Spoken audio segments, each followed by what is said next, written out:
The champagne cork popped like a gunshot. Richard lifted his glass, still wearing his funeral suit, still smelling like the flowers on his wife's grave. "To freedom," he said. His mistress kicked off her black heels, the same heels she had worn to watch his wife be buried just 3 hours ago. "I thought she would never die," Vanessa laughed. They clinked glasses. In the bedroom, where Margaret had taken her last breath, on the sheets where she had suffered for 18 months. But what Richard did not know, his dying wife had been watching, recording, planning, hidden cameras, in every room, capturing every word, every pill he slipped into her medication, every kiss with his mistress while Margaret fought for her life. 237 videos, evidence of murder hidden in plain sight, and Margaret left it all to her best friend, with one simple instruction: if I am wrong, destroy it. If I am right, make sure everyone knows who Richard Thornton really is. And now imagine this: 500 people gathered for Margaret's memorial service. Senators, journalists, everyone who mattered. Richard stands at the podium, crying perfect tears, delivering the eulogy of a lifetime. And then the screens light up. His own face, his own voice, his own words. "She takes 2 pills every night. What if she took 4, 5? No one would question it." What happens next will leave you breathless. This is the story of a woman who turned her own murder into the ultimate revenge. Stay until the end. You will not believe how justice finally comes. Message and value: this story carries a powerful truth. Some people hide behind charm, behind tears, behind perfect performances of love. But the truth always finds its way to light. Sometimes it just needs a little help. Margaret could not save her own life, but she saved her children. She exposed a monster, and she proved that even in death, a woman's voice can shake the world. If you have ever felt invisible, if you have ever doubted your own eyes, if you have ever been told you were crazy for seeing what was right in front of you, this story is your reminder. You are not crazy. You know what you saw, and your truth matters. The champagne cork popped like a gunshot in the empty house. To freedom, Richard lifted his glass, the bubbles catching light from the chandelier Maggie had picked out 15 years ago. Vanessa Cole kicked off her black heels. They landed on the Persian rug with 2 soft thuds. She reached for her own glass, still wearing her funeral dress. The silk clung to her body in all the right places. "I thought she would never die," Vanessa said. Richard laughed, a cold sound that echoed through the master bedroom, the same bedroom where his wife had taken her last breath just 72 hours ago. 18 months of pretending to be the devoted husband. He loosened his black tie. 18 months of hospital visits and doctors and her pathetic hope. He took a long sip of the Dom Perignon. It cost $400 a bottle. Maggie had been saving it for their 30th anniversary next spring. She would not be needing it now. Vanessa walked to the dresser. Her fingers trailed along Maggie's jewelry box. Mahogany with mother-of-pearl inlay. A gift from Maggie's grandmother. "When can I move in?" Vanessa asked. "Give it a month for appearances." A month is a long time. Richard set down his glass. He crossed the room and wrapped his arms around her from behind. They both faced the mirror above the dresser. 2 figures in black. Celebrating death. "Patience, baby. We have waited this long. What is another few weeks?" Vanessa smiled at their reflection. "I want to redecorate. This room feels like a shrine. Do whatever you want. It is yours now." Richard reached past her and opened the jewelry box. Inside lay Maggie's wedding ring, a 2-carat diamond surrounded by sapphires. He had proposed with this ring 30 years ago, back when he thought he loved her, back when he did not know any better. He picked up the ring, turned it in the light. "I should probably give this to Charlotte someday," he said. Or you could sell it. That diamond is worth at least 15,000. Richard considered this. Then he dropped the ring back in the box and closed the lid. Later. Right now I want to enjoy this moment. He pulled out his phone, checked it once, locked it, checked it again, locked it, checked it a third time. The nervous habit he had developed years ago, the habit Maggie had noticed, but stopped mentioning. She had stopped mentioning a lot of things toward the end. Are you expecting someone? Vanessa asked. Just making sure no one needs me. The children went back to their hotels. My mother is resting. We have the house to ourselves. Vanessa turned in his arms. Finally, she kissed him. Deep and hungry. The kind of kiss they had been stealing for nearly 3 years. The kind of kiss that no longer needed to be stolen. Maggie was gone. The obstacle had been removed. The future stretched out before them like an open highway. Neither of them noticed the small red light blinking in the corner of the room, hidden behind a decorative vase, recording everything. 3 miles away, Diane Holloway sat in her car outside the Thornton estate. She had watched the funeral from the back row. She had watched Richard's performance of grief, the trembling lip, the single tear that slid down his cheek at exactly the right moment during the eulogy. The way he clutched Charlotte's hand as if he might collapse without her support. Diane knew it was fake. Every gesture, every word Maggie had told her. 2 weeks before she died, they had been sitting in Maggie's hospital room. The afternoon light filtered through thin curtains. Machines beeped a steady rhythm. Maggie's hand felt like paper in Diane's grip. He is waiting for me to go, Di. Maggie's voice was barely above a whisper. I can see it in his eyes. The relief. You are imagining things. Diane had squeezed her friend's hand. The medication is making you paranoid. But Maggie had smiled. That sad, knowing smile that Diane had seen 1,000 times over their 30 years of friendship. I stopped imagining things years ago. That is how I survived. Now Diane sat in her car, engine off, lights off, staring at the big house on the hill where her best friend had lived, and suffered, and died. In her purse was a flash drive. Maggie had given it to her 3 days before she died. The memory came back sharp and clear. Maggie in her hospital bed, weaker than before, but her eyes were sharp, focused, determined. Take this. Maggie pressed the flash drive into Diane's palm. Do not watch it until after. Promise me. After. After what? After I am gone. Bitte?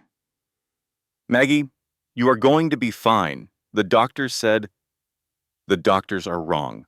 I know my body. I know what is happening. Maggie closed Diane's fingers around the flash drive. If I am wrong about everything, destroy it. Pretend this conversation never happened. And if you are right? Maggie's eyes had filled with tears, the first tears Diane had seen from her friend in months. If I am right, make sure everyone knows who Richard Thornton really is. Now Diane sat in her car, 3 days after Maggie's death. The flash drive felt like a grenade in her purse, heavy with potential destruction. She started the engine. Her hands trembled on the wheel. She drove home through quiet streets, past houses where families were having dinner, past the elementary school where she and Maggie had met 40 years ago as kindergartners, past the church where Maggie had married Richard in a beautiful June ceremony. Diane had been the maid of honor. She had stood beside her best friend and watched her promise to love Richard Thornton until death parted them. Death had come, but love had left a long time ago. Diane pulled into her driveway, sat in the darkness for a long moment. The only sound was her own breathing. Then she went inside. She poured herself a glass of wine, sat down at her kitchen table, opened her laptop. Her fingers hesitated over the USB port. Once she watched whatever was on this drive, there would be no going back. She understood that on a deep level. Some knowledge cannot be unknown. Some truths change everything. She took a deep breath. She inserted the flash drive. A folder appeared on her screen. Inside were dozens of files, video files, organized by date. The earliest was from 8 months ago. The most recent was from 1 week before Maggie died. Diane clicked on the first video. Maggie's face filled the screen. Pale, tired, dark circles under her eyes, but those eyes were sharp, clear, alive. Diane, if you are watching this, I am dead. Diane's wine glass froze halfway to her lips, and I need you to know how I really died. Diane set down her wine glass. Her hand was shaking. On the screen, Maggie continued speaking. Her voice was calm, measured, as if she were discussing a business proposal rather than her own death. I found the hidden account 3 days ago, $2.4 million, transferred over the past 6 years, to an account in Vanessa Cole's name. Diane paused the video. Her mind raced. Vanessa Cole. She had seen that woman at the funeral, sitting in the third row, too well dressed, too composed. Richard had introduced her once at a charity event as a colleague from work. Diane pressed play. I confronted Richard. He denied everything, called me paranoid, said the cancer must be affecting my mind. Maggie paused on screen, took a sip of water. Her hand trembled slightly. So I installed cameras in the bedroom, the study, the kitchen. He does not know. The video ended.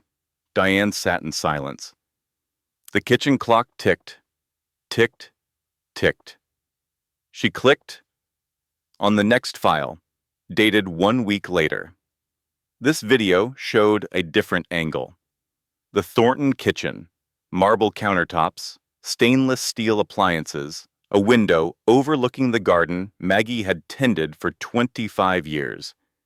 Richard stood at the counter, phone pressed to his ear. His back was to the hidden camera. The oncologist says 6 months, maybe less. A pause. He was listening to whoever was on the other end. Finally, he laughed. I know, 18 months of this, but we are almost there. Another pause.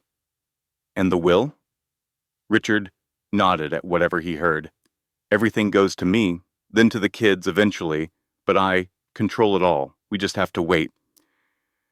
Vanessa's voice came through the phone speaker, tinny but audible. I hate waiting. Patience, baby. We have waited this long. The video ended. Diane realized she had been holding her breath. She exhaled slowly. Then she stood up, walked to her kitchen, poured herself another glass of wine. She stared at the dark red liquid. Then she poured it down the sink. She needed to be clear-headed for this. She returned to her laptop, clicked on another video, then another, then another. Hours passed. The night deepened around her. Video after video, month after month. Richard and Vanessa in the study, discussing plans. Richard on the phone with his attorney, asking about life insurance policies. Vanessa trying on Maggie's clothes while Maggie was at chemotherapy. The betrayal went deeper than Diane had imagined. It was not just an affair, it was a complete parallel life, a shadow marriage built on lies and patience and the anticipation of Maggie's death. Then she clicked on a video that made her blood run cold. Bedroom footage. Nighttime. The room lit by a single lamp on the nightstand. Richard stood near the bathroom door. He was holding a prescription bottle, not his. Maggie's pain medication. Diane recognized the orange bottle. She had picked up that prescription for Maggie dozens of times. Richard turned the bottle in his hands, reading the label. She takes 2 every night. His voice was quiet, thoughtful. What if she took 4, 5? Vanessa's voice came from off camera. She must have been lying on the bed. Accidents happen. Richard held the bottle up to the light. The pills inside rattled softly. She is so foggy from the chemo. She would not even remember taking extra. No one would question it. Are you sure? The woman is dying anyway. We would just be helping nature along. Diane stopped the video. Her hands were shaking so badly she could barely control the mouse. This was not just betrayal. This was murder. She thought about the last months of Maggie's life, the confusion, the disorientation, the days when Maggie could barely remember what year it was. Everyone had blamed the chemotherapy, the cancer spreading to her brain, the heavy pain medications. But what if it was something else? What if someone had been slowly poisoning her, increasing her doses without her knowledge? Diane remembered visiting Maggie 2 weeks after this video was recorded. Her friend had been so confused that day, slurring her words, unable to remember what day it was. The pain pills make everything foggy, Maggie had said. But I only take them at night. Only at night. But she was foggy during the day, too. Diane closed her eyes. The memories flooded back. Every visit, every time Maggie seemed off, every time Richard hovered nearby, watching, waiting, bringing Maggie tea, handing her pills, making sure she took her medicine. My God. Diane opened her eyes, looked at the folder on her screen. There were over 200 videos. She had watched maybe 20. What else had Maggie captured? The next morning, Diane called her brother, Thomas. He was a retired police detective. 25 years on the force before a bad knee forced him into early retirement. I need to ask you something, Diane said. Hypothetically. Hypothetically. Thomas's voice was cautious. He knew his sister. He knew that tone. If someone had video evidence that a person might have been drugging their spouse, slowly, over months, what would happen? Silence on the line, long enough that Diane checked to make sure the call was still connected. That is not hypothetical, is it, Di? No. Maggie? Yes. Thomas exhaled heavily. I was at the funeral. I saw Richard's performance. Something felt wrong. It was wrong. All of it. Diane's voice cracked. She knew, Thomas. She knew what he was doing. She left me evidence. What kind of evidence? Videos. Dozens of them. Maybe hundreds. Hidden cameras throughout the house. Jesus. He talked about increasing her medication, about helping nature along. His words, Thomas. Helping nature along. Another long silence. You need to be very careful, Thomas finally said. Richard Thornton is a powerful man. Wealthy, connected. If you come at him with accusations, you better be absolutely certain. I have him on video. Videos can be questioned. Deepfakes exist. Editing software exists. A good defense attorney will tear apart anything that is not bulletproof. Diane felt her hope deflating. So what do I do? You need more than video. You need the whole picture. Medical records showing irregular medication levels, financial documents showing the hidden accounts, witness testimony from people who noticed changes in Maggie's behavior. You need to build a case so airtight that no lawyer in the world can poke holes in it. That could take months. Then take months. Do it right or do not do it at all. Thomas paused. And Di, watch your back. If Richard Thornton is what you think he is, he will not hesitate to protect himself.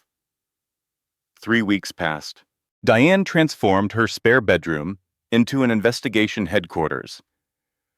Photos and documents covered the walls. A timeline stretched across one entire side of the room, marked with dates and events. She had become obsessed. She knew that. She did not care. The flash drive had revealed its secrets slowly. 237 videos in total. Diane watched every single one, some multiple times. She took notes, created transcripts, cross-referenced dates with Maggie's medical appointments. The pattern was undeniable. Every time Richard talked about increasing Maggie's medication on camera, Maggie's condition worsened within days.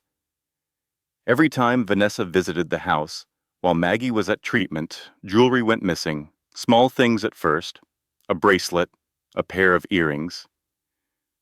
Then larger items, a diamond necklace worth $40,000. But the most damning evidence was financial. Diane had connections, a friend who worked at a bank, a former colleague who specialized in forensic accounting. She called in every favor she had accumulated over 40 years. The picture that emerged was staggering. Richard Thornton had systematically drained his wife's inheritance over 15 years.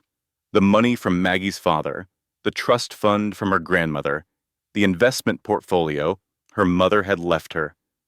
All of it funneled into hidden accounts, shell corporations, offshore investments, and in the past 3 years, a steady stream of transfers to Vanessa Cole, $2.4 million. The number kept echoing in Diane's mind. $2.4 million paid to the woman sleeping with Maggie's husband while Maggie was dying.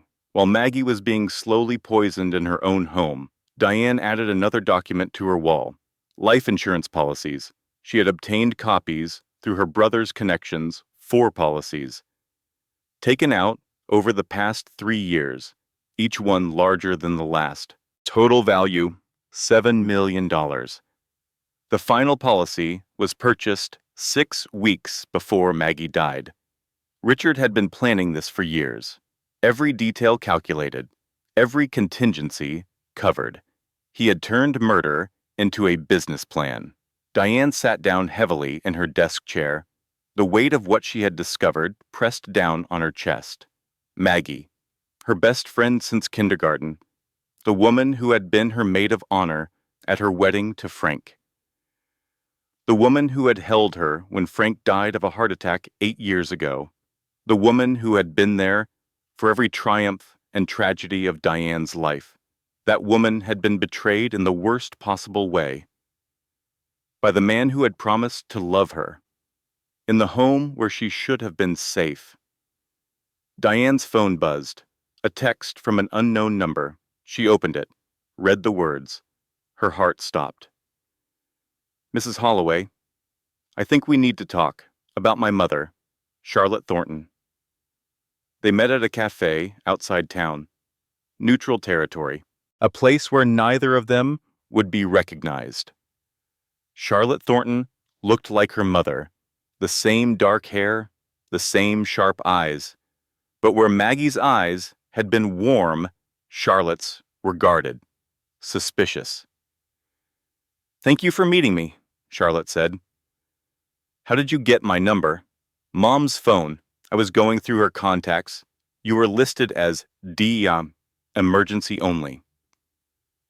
Charlotte's voice cracked slightly. I figured that meant you were important to her. Diane felt tears prick her eyes. She blinked them back. Your mother was my best friend for 40 years. I know. She talked about you all the time. Charlotte wrapped her hands around her coffee cup. Not drinking, just holding it for warmth. Toward the end, she talked about you even more. What do you mean? She said things, strange things, about the truth coming to light, about making sure I knew what really happened.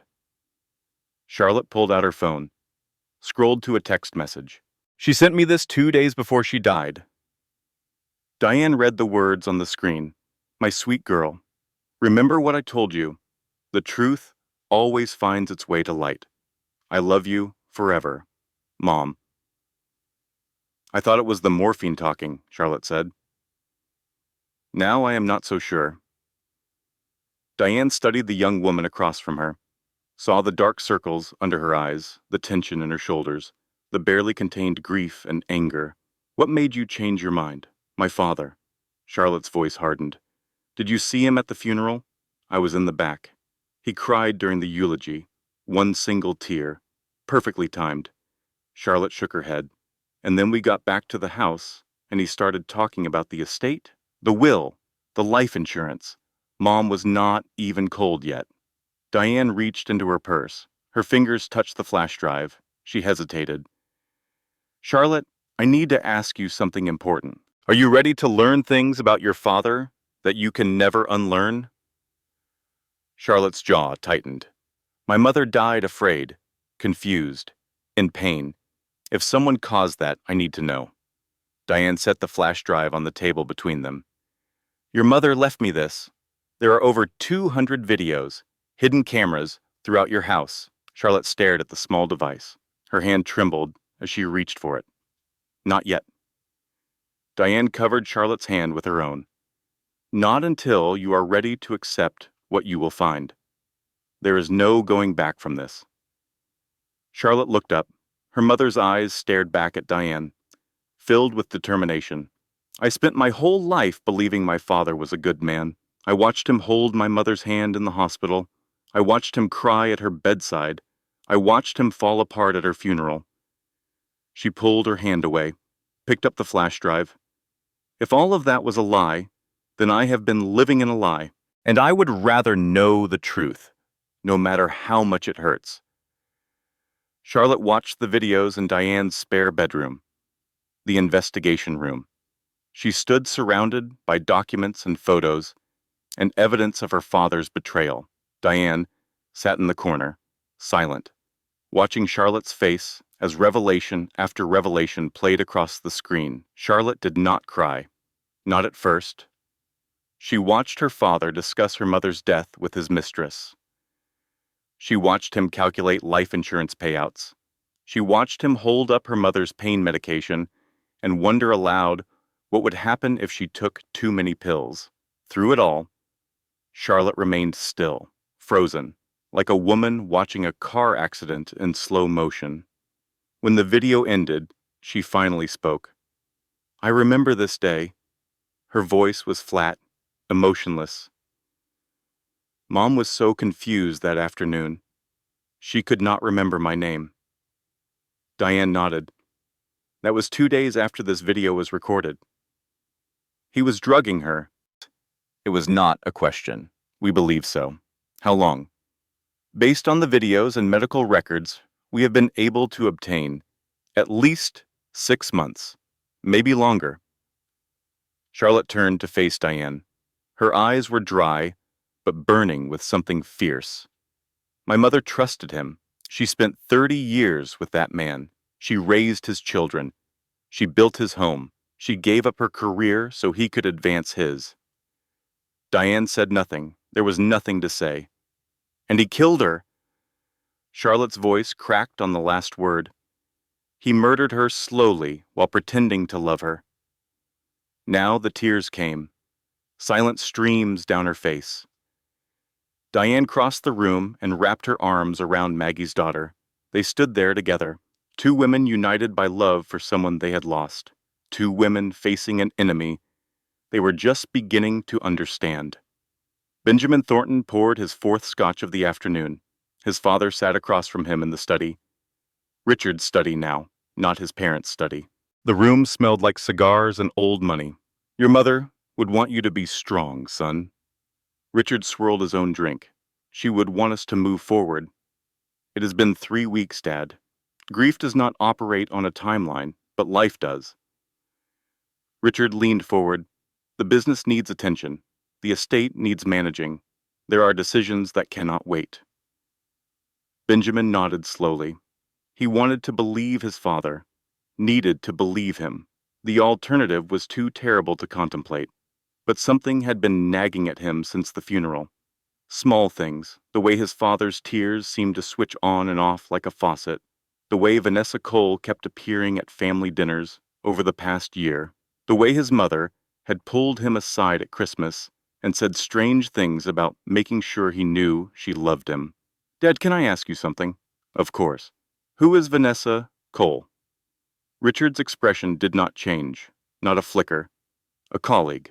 She has been helping me with a project at work. Why do you ask? She was at the funeral, in the 3rd row. Many colleagues attended the funeral. Your mother was well liked. She was at Christmas dinner too, and Thanksgiving. She did not have family in town. Your mother invited her. Benjamin studied his father's face. Calm, composed, sincere. Maybe he was imagining things. Grief did strange things to a person's mind. His mother's death had shaken him more than he wanted to admit. I am sorry. Benjamin shook his head. I do not know why I am asking these things. Because you are grieving. We all are. Richard stood and crossed to his son, placed a hand on his shoulder. But we will get through this together, as a family. That is what your mother would have wanted. Benjamin nodded, let himself be comforted. But later, alone in his childhood bedroom, he could not shake the feeling that something was wrong. His mother's last text message haunted him. The truth always finds its way to light. Why would she write that? What truth? Charlotte called Benjamin at midnight. Did you notice anything strange at the funeral? Like what? Benjamin's voice was groggy, half asleep.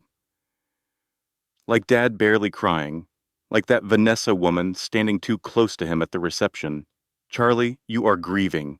We all are. Ben, Mom sent me a text about the truth coming to light, 2 days before she died. Do you not think that is strange? Silence on the line. I think you need sleep. Benjamin's voice had hardened. We all do. He hung up. Charlotte stared at her phone. Alone in this. Or maybe not. She pulled up Diane Holloway's number, typed a message. He does not believe me, but I am not giving up. The response came immediately. Neither am I. We have work to do. 3 more weeks passed. Spring crept into the city. Trees budded. Flowers bloomed. Life continued despite death. Diane and Charlotte worked in secret, building their case piece by piece, gathering evidence like archaeologists unearthing bones. The financial picture grew clearer with each passing day, and darker. They discovered that Richard had taken out the first life insurance policy just 2 months after Maggie's cancer diagnosis. He had increased her coverage 3 more times as her condition worsened. The final policy was purchased when her doctors gave her 6 months to live, $7 million in death benefits, all payable to Richard Thornton. But that was not the worst of it. Stephen Blackwell, the family's estate attorney, agreed to meet with them on a Tuesday afternoon. He looked nervous, kept glancing at the door of his office. Mrs. Thornton came to see me 3 months ago. His voice was barely above a whisper. Without her husband. Diane leaned forward. What did she want? To change her will. Remove Richard entirely. Leave everything to the children, with a trustee appointed from outside the family. Charlotte's hand gripped the armrest of her chair. And did she? Blackwell's face crumbled. Years of professional composure dissolved in an instant. The new will was drafted, but she died before she could sign it. The words hung in the air, heavy with implication. Richard found out about the new will 1 week before she died. Blackwell's voice cracked. He came to my office, threatened me, said if I told anyone he would destroy me. He knew. Charlotte's voice was ice. He knew she was trying to protect us from him. Blackwell nodded miserably.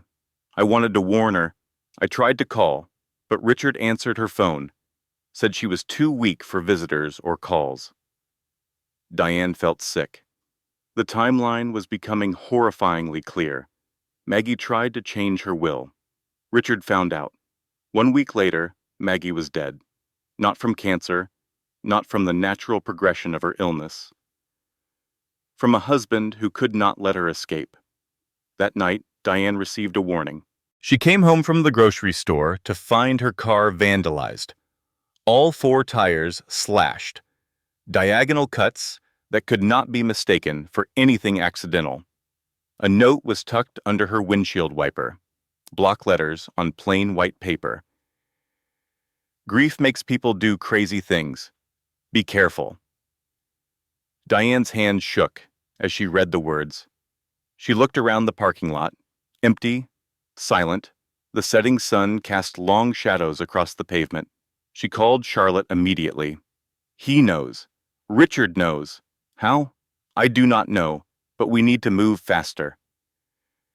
That night, Diane installed security cameras around her apartment, checked every lock twice, slept with her phone in her hand.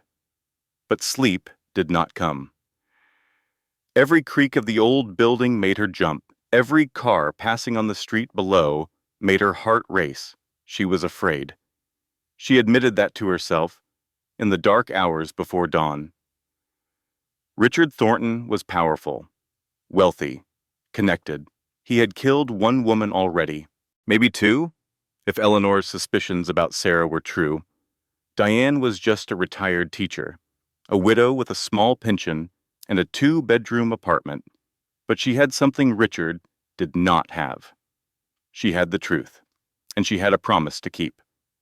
The next morning, Diane drove to the cemetery. Maggie's grave was on a small hill overlooking a pond. The headstone had finally been installed. White marble with gray veins, simple and elegant, like Maggie herself. Margaret Ann Thornton, beloved mother and friend, 1972 to 2025. The truth always finds its way to light. Diane had insisted on that final line. Richard had objected. Charlotte had overruled him. Now Diane sat on the damp grass beside her friend's grave. The morning air was cold. Her breath came out in small white clouds. She did not speak at first, just sat, remembering.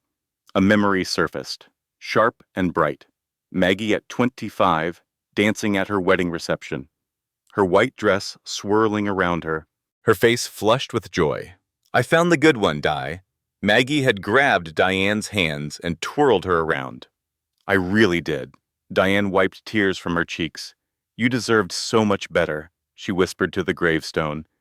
"You deserved someone who loved you as much as you loved them." She pulled out her phone, took a photo of the grave, sent it to Charlotte with 3 words. For her, always. Then she stood up, brushed the grass from her coat. There was work to do, and she would not rest until it was done. Richard Thornton stood at the window of his corner office, 47 floors above the city streets. The view had cost him 20 years of calculated ambition. He was not about to let some grieving spinster take it away. His private phone buzzed. Gerald Frost, the attorney who handled delicate situations. "The Holloway woman has been making inquiries." Richard's jaw tightened. "What kind of inquiries?" "Financial, medical. She has been to the hospital twice asking about your wife's medications. She has been in contact with Stephen Blackwell." Blackwell. Richard's voice was flat, dangerous. "I told him what would happen if he talked." It appears he talked anyway. Richard turned from the window. His reflection stared back at him in the glass. Cold eyes, hard mouth, the face of a man who had built an empire on the backs of others and would burn it all down before letting anyone take it from him. Handle it. The woman? Whatever is necessary, within limits. I do not want another body. Just make sure she understands the cost of continuing. And Blackwell? He has a gambling problem, outstanding debts to people who do not accept payment plans. Richard straightened his tie. Remind him of that. That same night, Diane almost gave up.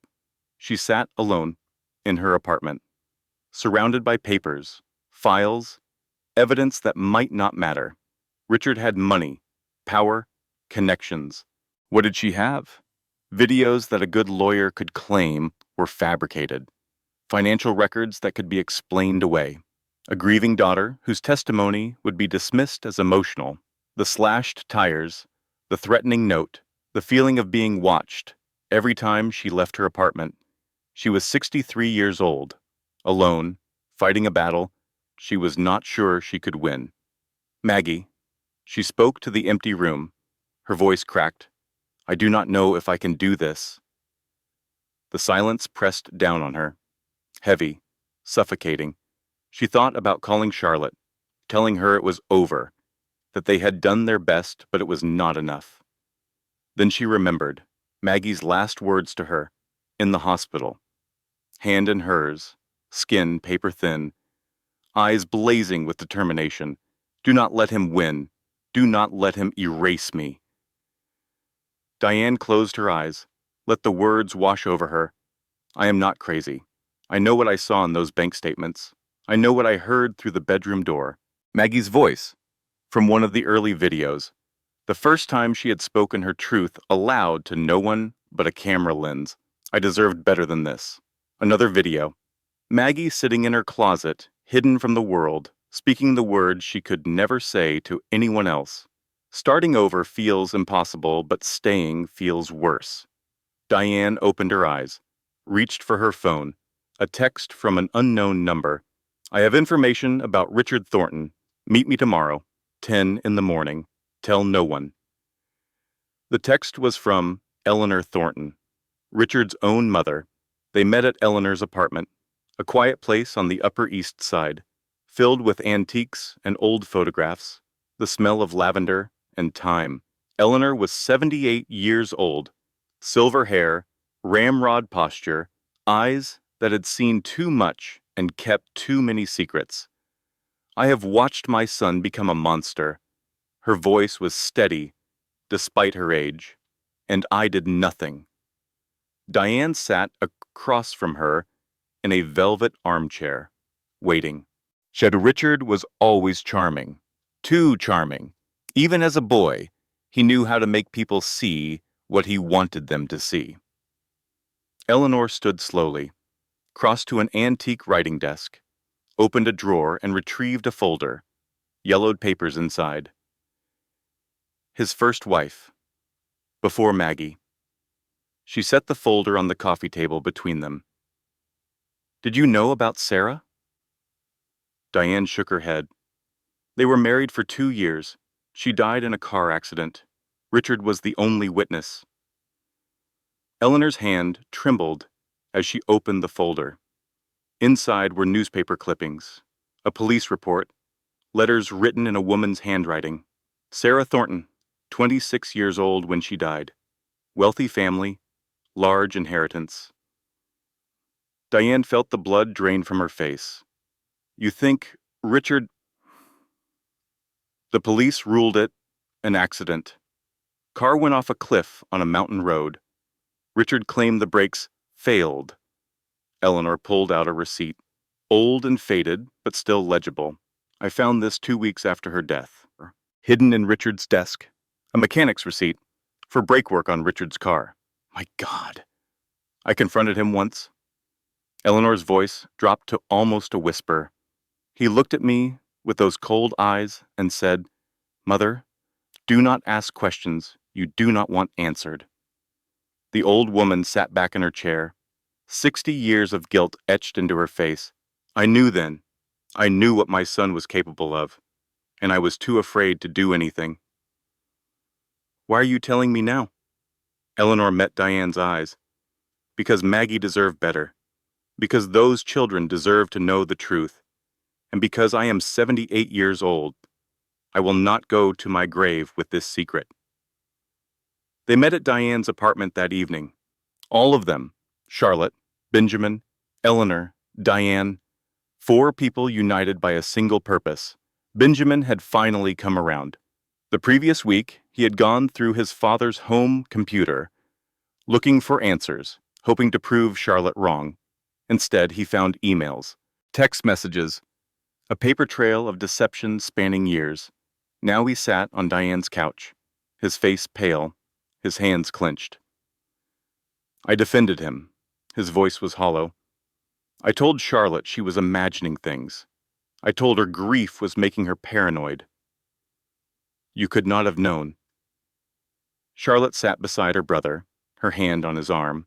I should have known. The signs were there. I just refused to see them. Eleanor spoke from her chair by the window. That is what Richard does. He makes you doubt your own eyes, your own judgment. It is a kind of magic trick. Look over here while I do terrible things over there. Diane spread the evidence across her coffee table. Videos, financial records, Sarah's file, Blackwell's testimony. This is everything we have. It is damning, but we need Richard to incriminate himself publicly. We need to remove any doubt. Charlotte leaned forward. The memorial service is next week. 500 people will be there, including the press. The memorial service? It was my father's idea, a public celebration of my mother's life, all their friends, his business associates, local politicians. Diane understood immediately. His grand performance. He is giving the eulogy, playing the grieving widower for maximum sympathy. A slow smile spread across Diane's face, the first real smile she had felt in months. Then that is when the truth comes out.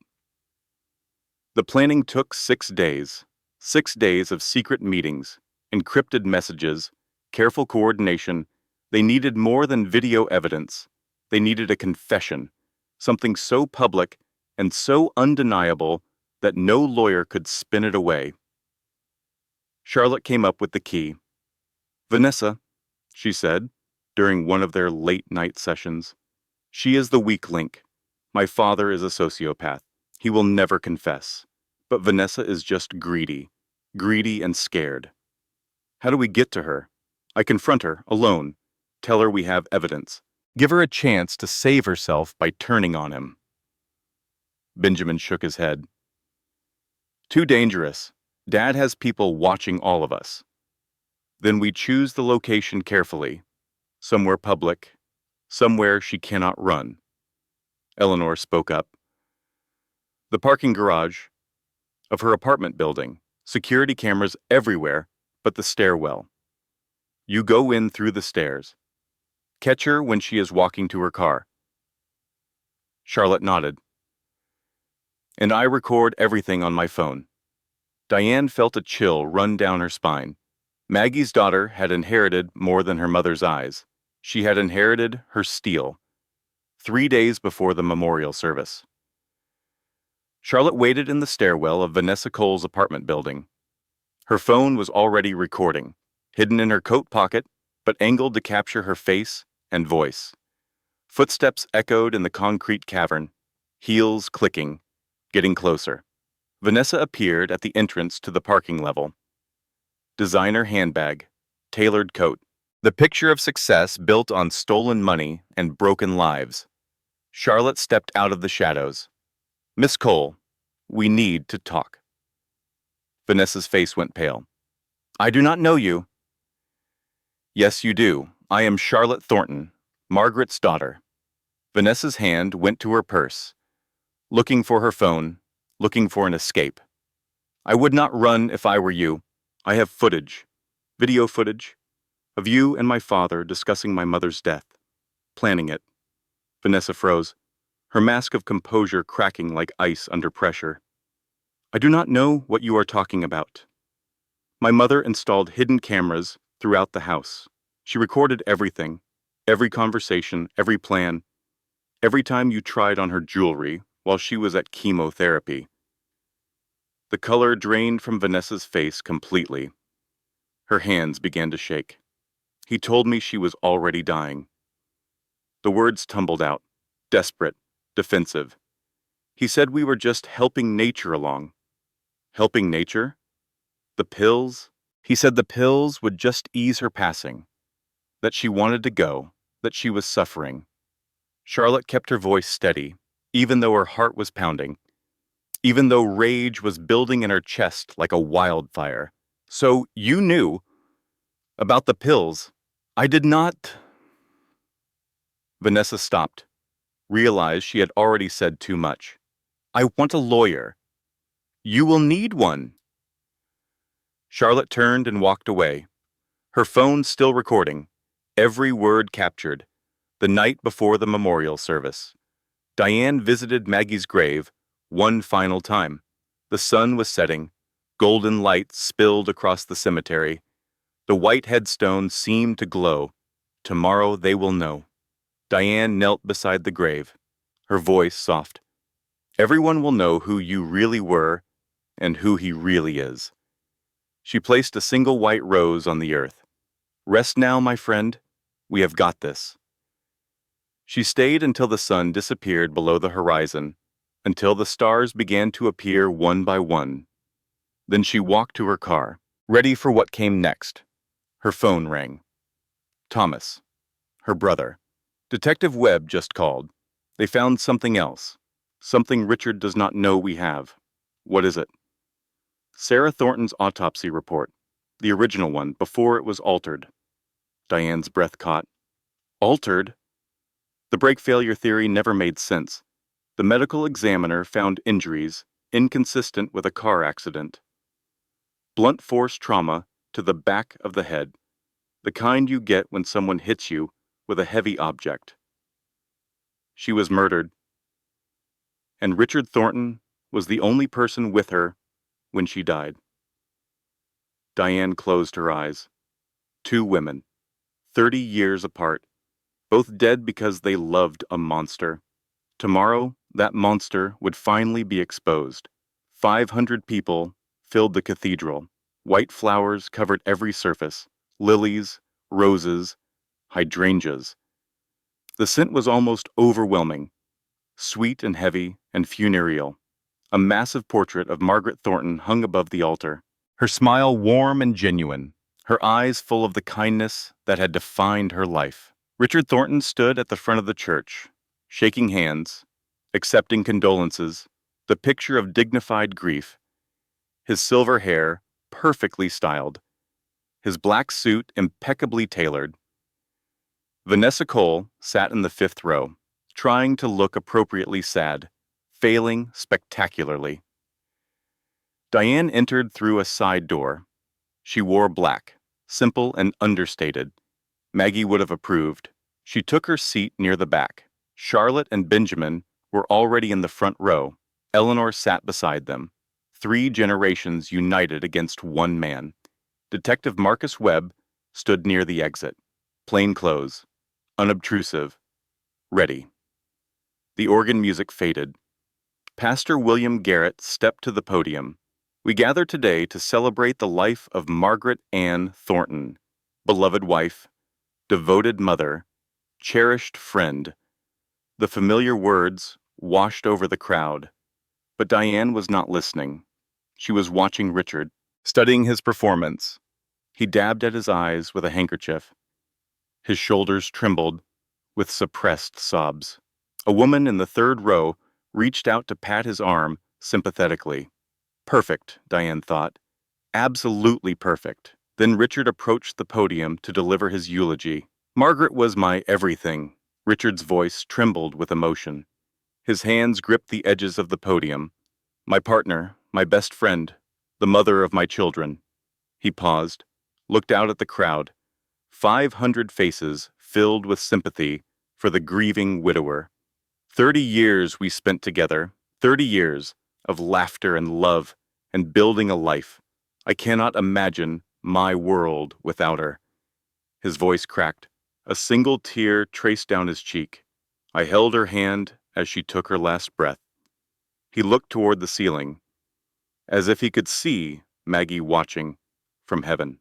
I told her I would love her forever. Murmurs of sympathy rippled through the congregation. That was when Diane stood. I held her hand too. Her voice rang clear through the cathedral. 500 heads turned toward her, and she told me something very different. Richard's face flickered. Just for a moment. The mask slipped. A flash of something cold and dangerous beneath the grieving widower. This is not appropriate. His voice was sharp now. Security? She told me about the pills you were giving her. Diane stepped into the center aisle. The extra doses. She told me about the hidden accounts, the $7 million in life insurance. The murmuring grew louder, confused, shocked. Charlotte stood. She told me too, Dad, and she left evidence. The enormous screens on either side of the altar flickered to life. Charlotte had arranged for the technical setup, told the church it was for a video tribute. Now Richard's face filled those screens, his own living room, his own voice. She takes 2 every night. What if she took 4, 5? Vanessa's voice through the speakers. Accidents happen. Gasps filled the cathedral. Someone screamed.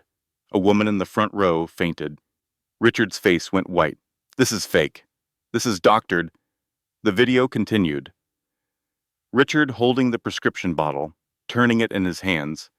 She is so foggy from the chemo, she would not even remember taking extra. No one would question it. Detective Webb stepped forward. Two uniformed officers appeared behind him. Richard Thornton. Webb's voice cut through the chaos. You are under arrest for the murder of Margaret Thornton. The arrest happened in front of 500 witnesses. Richard struggled against the handcuffs, his composure completely shattered. This is a setup. This is not real. Those videos are fabricated. You have the right to remain silent. Webb recited the words with grim satisfaction. Anything you say can and will be used against you in a court of law. Vanessa Cole tried to slip out a side door. Two officers blocked her path. Miss Cole? A female detective stepped forward. You are also under arrest. Conspiracy to commit murder. Vanessa's scream echoed through the cathedral. I did not do anything. It was all Richard. He planned everything. We have your recorded confession. Charlotte stepped forward, her phone in her hand. Every word. The crowd was on its feet now, chaos and shock and horrified realization spreading like wildfire. Richard was dragged down the center aisle, past the white flowers, past the portrait of the woman he had murdered, past the people who had believed his lies for 30 years. His eyes found Diane in the crowd, burning with hatred. You will regret this. His voice was a snarl. I will destroy you. You destroyed yourself, Richard. Diane's voice was calm, steady. Maggie just made sure everyone would see it. The doors of the cathedral swung open. Sunlight flooded in. Cameras flashed. Richard Thornton was led into the light, his crimes exposed, his empire crumbling. And somewhere, Diane believed, Maggie was finally at peace. The cathedral slowly emptied. 500 people filed out in stunned silence. Some were crying, some were on their phones, already calling lawyers and family members and reporters. Charlotte stood at the altar, beside her mother's portrait. Her hands were shaking, but her voice was steady. I need to say something. The remaining crowd stopped, turned back, listening. My mother was the kindest, strongest woman I have ever known. Charlotte's voice echoed through the empty spaces. She spent her last months gathering evidence to protect us from the man who was supposed to love her. Benjamin joined his sister. He took her hand. She knew she was dying. Charlotte continued, and she used that time to ensure justice would come, not for herself. She knew she would not live to see it, but for us, for everyone who loved her, for every woman who has ever been betrayed by someone who promised to protect her. Eleanor rose from her seat, made her way slowly to the altar, tears streaming down her face. My mother did not die a victim. Charlotte's voice broke, but she pushed through. She died a warrior, and today we honor her the way she deserved. She looked at the portrait above her, her mother's smile, her mother's eyes. The real memorial starts now. Let me tell you about the woman Margaret Thornton really was. 6 months later, the trial was the biggest news story of the year. Richard Thornton was convicted of first-degree murder. The evidence was overwhelming. Videos, financial records, testimony from Stephen Blackwell, who had finally found his courage, testimony from Eleanor, who had finally unburdened herself of secrets she had carried for 30 years. The investigation into Sarah Thornton's death was reopened. New evidence emerged. The altered autopsy report, the mechanic's receipt, witnesses who had been afraid to speak for 3 decades. Richard faced 2 life sentences. He would die in prison. Vanessa Cole pleaded guilty to conspiracy. She testified against Richard in exchange for a reduced sentence, 15 years with possibility of parole after 10. Stephen Blackwell faced disbarment but cooperated fully with the investigation. His testimony was crucial in establishing the timeline of events. The financial assets were recovered. Every hidden account, every offshore investment, Every dollar that Richard had stolen from his wife, Maggie's estate was distributed according to her wishes. The will she had drafted, but never signed, was honored by the court. Charlotte and Benjamin inherited everything, with a trustee appointed from outside the family. And a foundation was established in Maggie's name, the Margaret Thornton Foundation, supporting women escaping abusive relationships, providing legal assistance, financial resources, safe housing. The foundation's first major donation came from Eleanor Thornton.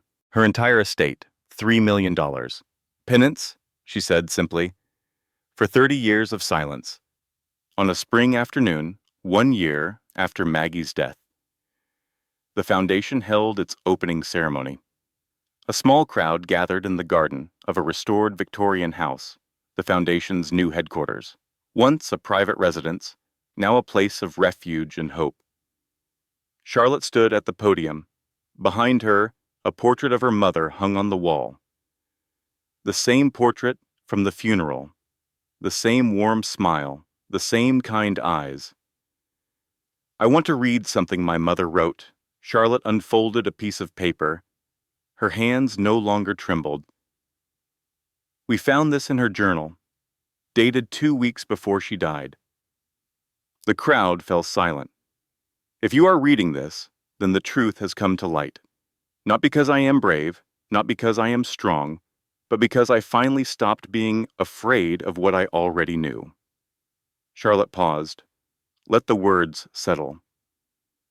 "I spent 30 years living with a lie, telling myself that if I just loved him enough, he would become the man I needed him to be. That is not love. That is fear wearing a mask."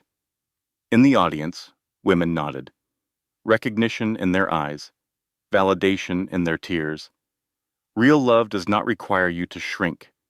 Real love does not punish you for having thoughts and feelings and dreams of your own. Real love lifts you up. It does not tear you down. Charlotte looked up from the page. "My mother wrote those words while she was dying, while she was being murdered by the man who should have protected her, and still she found the strength to speak the truth." She folded the paper, placed it over her heart. The truth always finds its way to light. Sometimes it just needs a little help. The reception was held in the garden. White roses bloomed along the pathways, Maggie's favorite flower. Charlotte had made sure they were planted everywhere. Diane stood near the back, watching, a glass of champagne in her hand. A year ago, she had been a grieving woman with a flash drive full of secrets. Now she was on the board of directors of a foundation that would help thousands of women find their way out of darkness. Maggie would have been proud. Diane was certain of that. Benjamin approached her. He had grown up so much in the past year. The boy who had defended his father was gone. In his place stood a man who understood that sometimes the people you love are not who you think they are. "Thank you." He stood beside her, looking out at the crowd. "For not giving up, for keeping your promise to her." "I loved her." Diane's voice was soft. "That made it easy. She loved you too. You were the sister she never had." They stood in comfortable silence, watching Charlotte shake hands and accept hugs, watching Eleanor sit in a wheelchair near the roses, finally at peace. "What will you do now?" Benjamin asked. Diane smiled. "Live." That is what Maggie would have wanted. That is what she fought for. That evening, as the sun began to set, Diane drove to the cemetery. Maggie's grave was covered in flowers. Visitors had been coming all day, leaving tributes, saying goodbye. Diane knelt beside the headstone. The marble was warm from the afternoon sun. "We did it, Maggie. Every promise, every word." She placed a single white rose among the others. "Richard will spend the rest of his life in prison. The foundation is thriving. Charlotte is becoming the woman you always knew she could be. Benjamin finally sees the truth." The wind rustled through the trees, soft and gentle, like a sigh. I miss you every day. I probably always will. Diane wiped her cheeks. But I am not sad anymore. I am grateful. Grateful that you trusted me. Grateful that I could help. She stood slowly. Her knees were not what they used to be. Rest now, my friend. You have earned it. 1 year later, Diane stood in Maggie's garden. Charlotte had taken over the Thornton estate, transformed it completely. The rooms where Richard had plotted murder were now offices for the foundation. The bedroom where he had held those pills was now a nursery. Charlotte was pregnant, a little girl, due in the fall. We are naming her Margaret. Charlotte patted her belly. After her grandmother. Diane smiled. She would have been so happy. She is happy. I feel her sometimes. Charlotte's eyes were bright. In the garden, in the roses, everywhere. They walked together through the blooming flowers, past the place where Maggie had spent so many hours tending her plants, past the bench where she had sat and dreamed of a different life. A butterfly landed on a white rose, stayed for a moment, then lifted off toward the sky. Diane watched it go, feeling something shift inside her, something releasing. Come inside. Charlotte took her arm. Everyone is waiting. In the kitchen, Benjamin was setting the table. Eleanor sat in her favorite chair by the window, telling stories to anyone who would listen. Neighbors and friends and foundation workers filled the room with laughter and warmth. On the counter sat a framed photograph, two young women on a rocky Maine beach, laughing at the camera, their whole lives ahead of them. Diane touched the frame gently as she passed. Some friendships do not end with death. She whispered the words to herself, to Maggie, to the universe. Some friendships are just beginning. If this story touched your heart, let me know in the comments. Have you ever known someone who hid their true face behind a perfect mask? Share your thoughts below. Your story might help someone else feel less alone. And if you want more stories like this, stories about strength, survival, and women who refuse to be silenced, hit that subscribe button and tap the bell. New stories drop every week, each one crafted to remind you of your own power. Like this video if Margaret's courage inspired you. Share it with someone who needs to hear that the truth always wins. Together, we build a community of survivors, of believers, of people who know that justice may be delayed, but it is never denied. Thank you for being here. Thank you for listening until the end. Now go live your truth. The world is waiting. Closing disclaimer. This content was carefully researched, developed, and manually edited by our team to deliver meaningful stories with valuable life lessons. Every narrative is thoughtfully crafted to inspire, empower, and remind our audience of the strength that lives within them. We believe stories have the power to heal, to teach, and to transform. Thank you for trusting us with your time.